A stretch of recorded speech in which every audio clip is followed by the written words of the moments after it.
auzu billahi mina sheytaani rajim bismillahi rahmaani rahim.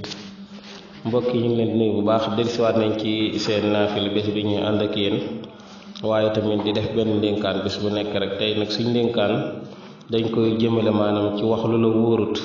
suñu borom subhanahu wa taala daf ñoo tere ñaaw njort, yéen sallallahu alayhi wa sallam tamit tere ñaaw njort ndax istarisu mina zanni.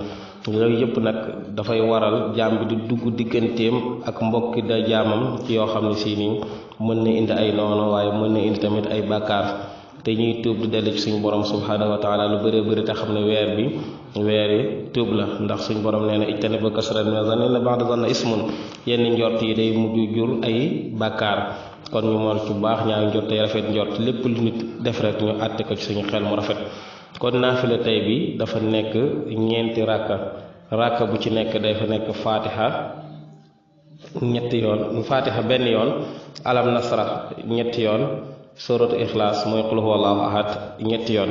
wax nañu naafila bi ku ko julli danañ la defal tiyaabay ku julli junney rakka, defal la tamit tiyaabay koo xam ne si nii goreel nga junney jaam, tabaxal la ay njénne ci àjjana, jéggal la say bàkkaar, te balaa ngaa faatu it faw da nga am ngërëmal yàlla.